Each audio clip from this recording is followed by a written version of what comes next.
សួស្តីអ្នកនរនេះថ្ងៃនេះខ្ញុំមកប្រាប់ពីរបៀបនៃការប្រើប្រាស់ជាមួយនឹងកាមេរ៉ា Cam Pro របស់យើងអូខេឥឡូវយើងមកធ្វើការ unboxing ពីនេះទៅអញ្ចឹងប្រភេទកាមេរ៉ានេះគឺនៅលើប្រអប់នេះគឺវាបានបញ្ជាក់នៅយើងហើយគឺវាប្រើ lens កាមេរ៉ារហូតដល់16 megapixel ថតបាន 4K 30 frame ហើយវាអាច add SD card memory card របស់យើងបានរហូតដល់ 64GB តកតងជាមួយនឹងដំណើរការភ្ជាប់ជាមួយទូរស័ព្ទគឺវាប្រើ Wi-Fi ហើយវាធន់ជាមួយនឹងជម្រៅទឹករហូតដល់ 30 ម៉ែត្រដែរដោយសារវាមានខេសការពារអូខេឥឡូវកុំឲ្យខាត់ពេលយើងមកមើលអវ៉ាន់របស់យើងនៅក្នុងប្រអប់នេះគឺយើងមាន accessory រហូតដល់17មុខដែលបងប្អូនអាចយកទៅចាប់ជាមួយនឹងឧបករណ៍ផ្សេងៗក៏ដូចជាចាប់ជាមួយមួកឬក៏បិទជាមួយម៉ូតូហើយផ្សេងៗហើយនេះគឺក្របខេសការពារក៏មានឲ្យមកដែរហើយអីដែលពិសេសនេះថ្មគឺយើងថែមចូលនៅក្នុងប្រអប់ហ្នឹងតែម្ដងអូខេឥឡូវយើងមកមើលកាមេរ៉ារបស់យើងអញ្ចឹងមកគឺមានមួយ set បែបនេះអូខេអញ្ចឹងដើម្បីយើងដាក់ memory ដាក់អីបានគឺយើងត្រូវបើកខាងលើនេះគឺយើងទាញនេះសញ្ញាព្រួយនេះគឺទាញមកខាងនេះបន្តិចមកទាញមកឲ្យប្រហើបខាងក្រោយនេះយើងទាញមកខាងនេះហើយយើងប្រហើបខាងក្រោយបន្តិចមកអូខេអញ្ចឹងអាមុខនេះដោះរួចនេះដោះនេះតាក់រុញទៅវិញមកជាប់ហើយអញ្ចឹងយើងដោះមកអូខេអញ្ចឹងយើងយកកាមេរ៉ារបស់យើងចេញមកខាងក្រៅមកដើម្បីយើងភ្ជាប់ប៊ូតុងខាងលើនេះគឺជាប៊ូតុងសម្រាប់ select សម្រាប់កំណត់អីមួយណាប៊ូតុងនេះគឺសម្រាប់បិទបើកហើយនឹងជ្រើសរើសបដូរផាំងសិនហើយនេះឡើងលើចុះក្រោមមានបើក Wi-Fi បើកអីចឹងណាអូខេនេះរុនតលេងមកវាសោះស្អាតតែកន្លែងដាក់ថ្មណាយើងឆ្កឹះវាមកយើងដោះដូរថ្មបានហើយនេះកន្លែងដូចសាកថ្មនេះ memory យើងដាក់ចូលគេនេះហ្នឹងហើយអូខេឥឡូវយើងមកបើកកាមេរ៉ារបស់យើងគឺយើង hold នេះឲ្យជាប់មកបាទឲ្យលោតភ្លើងនេះហើយវាចេញកាមេរ៉ាមកហើយអូខេនេះគឺកម្រិតរបស់យើងអញ្ចឹងដើម្បីប្រើប្រាស់កាមេរ៉ានឹងបានយើងដើម្បីចុចថតពេលដែលចេញមកអញ្ចឹងហើយនេះយើងចុចអាលើនេះមួយមកគឺថតហើយប៉ុកនេះគឺវាបន្តិចដើរអញ្ចឹងយើងចុចមួយវិញមកគឺវា scope វិញហើយអញ្ចឹងបើចង់ដូរមុខងារថតរូបថតវីដេអូនេះចុចអានេះចុចខាងក្រោយនឹងមួយមកបដូរជាមុខងារថតរូបចុចមួយទៀតគឺវាចូលទៅ file ដែលយើងបានថតហើយណាអញ្ចឹងយើងចង់លុបយើងចុចអាក្រោយនឹងមួយទៀតមកបាទហើយយើងនេះឡើងលើចុះក្រោមចុចចុះក្រោមចុចទៅរកពាក្យ delete ឡើងលើក៏បានដែរអូខេនេះចុចពាក្យ delete អញ្ចឹងដើម្បីចុច delete យើងចុចអាប៊ូតុងនេះខាងលើអូខេនេះចុចមួយមកអញ្ចឹងវាសួរយើងចង់លុបវីដេអូមួយហ្នឹងឬក៏យើងលុបទាំងអស់បើយើងចុចលុបទាំងអស់អញ្ចឹងវីដេអូរូបភាពនៅក្នុង memory យើងមិនគឺទៅទាំងអស់តែបើយើងលុបអាមួយហ្នឹងគឺយើងចុចហើយយើងចុចអូខេលើនេះមកណាតែបើយើងអត់ទេយើង back វិញយើងចុចអាក្រោយមួយមកបាទយើង back ទៅវិញ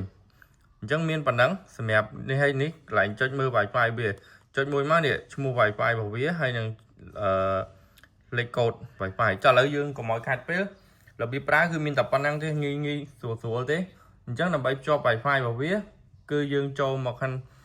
Wi-Fi របស់ទូរស័ព្ទរបស់យើង setting Wi-Fi នេះយើងមើល Wi-Fi របស់កាមេរ៉ាយើងនេះអាលើនេះណាយើងចុចនឹងមួយមកអញ្ចឹងដោយសារតែខ្ញុំធ្លាប់ភ្ជាប់ហើយខ្ញុំធ្លាប់វាយ password វាហើយអញ្ចឹងវាជាប់អូតូហើយអញ្ចឹងបងប្អូនគ្រាន់តែ download កម្មវិធីរបស់វាមួយឈ្មោះហ្នឹងនេះ Cam Plus ចាំខ្ញុំដាក់នៅលើនឹងឲ្យបាទចុចនៅលើកម្មវិធីនឹងមួយប៉ុចមកវាต้องចេញបែបនេះអញ្ចឹងយើងចុចយកអាលើនេះវាចេញមកចេះយើងចុចលើវាមកនេះឃើញទេគឺវាបញ្ជូនកាមេរ៉ាមកក្នុងទូរស័ព្ទរបស់យើងតែម្ដងគឺងាយស្រួលទេមានតែប៉ុណ្្នឹងឯងរបៀបប្រើគឺស្រួលមែនតើអញ្ចឹងកម្មវិធីហ្នឹងគឺខ្ញុំនឹងដាក់នៅលើវីដេអូហ្នឹងឲ្យអ្នកនរគ្នាអញ្ចឹងមានតែប៉ុណ្្នឹងទេហើយខ្ញុំប្រាប់ពីរបៀបយកវីដេអូហ្នឹងនេះយើងចុចឥឡូវយើងខាងក្រោមនេះសម្រាប់ switch ពីកាមេរ៉ាទៅរូបភាពអូខេអញ្ចឹងឥឡូវខ្ញុំមកប្រាប់ពីរបៀបយកវីដេអូយករូបភាពដែលយើងថតហើយយើងចុចខាងលើនេះចុចមកនេះឃើញយើងថតបានប្រហែលគឺវានៅក្នុងហ្នឹងទាំងអស់អញ្ចឹងវាសួរយើងចង់យកអាមួយណាឥឡូវយើងចង់ download អាមួយនេះយើងចុចលើវាមួយមកបាទយើងចុចលើវាហើយវាសួរយើងបើកមើលសិនឬក៏យើង download បើយើង download យើងចុចយកអាទី2ហ្នឹងមកចុចទៅគឺវា download ចូលក្នុងទូរស័ព្ទដៃរបស់យើងពេញគឺវាអូតូ download ហើយអញ្ចឹងគឺរបៀបប្រើគឺងាយមានតែប៉ុណ្្នឹងទេអញ្ចឹងបងប្អូនយកទៅអនុវត្តផ្ទាល់ជាក់ស្ដែងតែលើរបៀបប្រើហើយនឹងការកំណត់មុខងារផ្សេង ការកំណត់មុខងារផ្សេងនេះបងប្អូនចុចខាងក្រោយហ្នឹងណាចុចម្ដង2 ដង 3 ដងវាចេញមកអញ្ចឹងបងប្អូនមើលអាទី1 resolution របស់វាអញ្ចឹងយើងចុចមកបើកមកនេះយើងយក 4K 30 frame ក៏បាន 2.7K ក៏បានដែរអូខេអញ្ចឹងយើង select មកអានេះពលឺរបស់វាទេយើងយក0នឹងប៉ុណ្ណឹងទៅអូខេតមទៀតយើងមើលlại record video ពេលដែលយកទៅដល់ភ្លាមកន្លែង record video នេះវាចេញ off នេះវាចេញអញ្ចឹងណាអញ្ចឹងបងប្អូនយកទៅគឺត្រូវចុចកន្លែងហ្នឹងហើយយក on ហើយអូខេខាងលើមកតមទៀតយើងចុះក្រោមមានតែប៉ុណ្្នឹងទេអត់មានអីទៀតទេនេះ photo យើងយកតែប៉ុណ្្នឹងទៅអូខេបាទនេះរូបក៏កម្រិតរូបភាពគុណភាពរូបភាពយើងយក standard ក៏បានយក high quality ក៏បានដែរ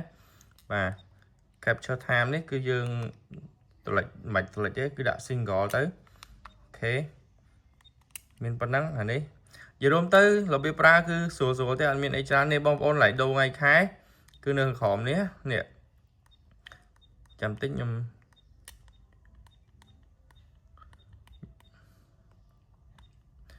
នេះកន្លែង data setting នេះយើងចុចមកនេះកន្លែងដូរម៉ោងដូរថ្ងៃខែកន្លែង data setting នេះអញ្ចឹងដើម្បីបដូរនេះយើងចុចនេះមកនេះ